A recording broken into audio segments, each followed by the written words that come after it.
Hello Tacticians, it's Nox here, playing Warhammer 40k Tacticus. With not very much long left to go with Pestillian Quest, I thought I'd raise two things that you should be farming if you have got as many points as you think you're going to get. And they're both to do with which of these encounters you should be farming. The first one is Epic 2. If you look here, you will get the Blessed Promethean Canister. Now, this currently is here at 75%. As with all quests, they're always at 75%. Whereas that Promethean Canister elsewhere, you'd be looking at 33 or maybe I think 40% in one area.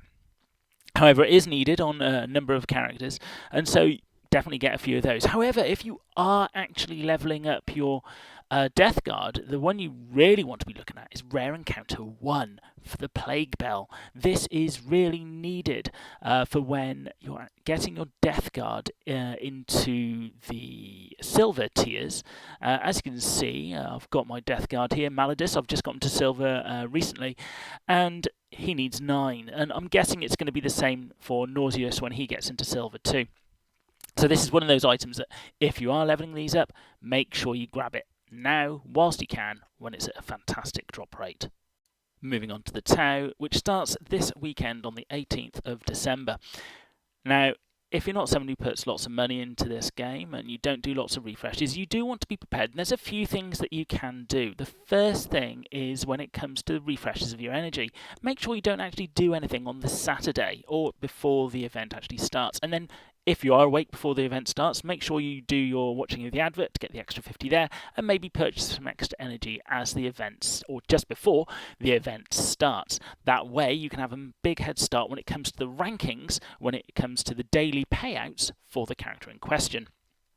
Now, what I tend to do, I do tend to have the 50 and the 110 ready, but that's all I tend to do. But the key thing is the missions that are actually you need to do as the quest goes through. Now, to help you here, I would start looking at the Tacticus fandom website with the new character events, which is normally quite quick to update to let you know what missions are actually needed to do. And the beginning missions are normally straightforward, like 2 lightning wins, or raid a number of battles, or win a number of campaigns. And it's only really later when they start to get a bit tricky. But where you need to be careful is actually where you need to either do a certain number of battles or a certain amount of damage before you need to go into something which is time constrained, like the arena or the salvage missions, or actually using the tower itself, which again is going to involve the arena. So keep an eye on that new character events. People will be going through this very quickly indeed. And I found it useful when we were going through the last couple of events such as this, just to see what's coming up and I can plan my attacks accordingly. Obviously, the other thing we need to be aware of is actually gearing and upgrading the town, because of course we don't want to leave them on common or the base level that he can possibly be, so we need to look at getting the equipment he needs to upgrade to get to higher levels. Now, to be honest, when we'll first probably be seeing him used, it will be in the live PvP, and again, who knows how good he'll be. I'm really hoping he'll be able to either outrange the snipers, I don't think that's going to happen, or be of use against them. Maybe.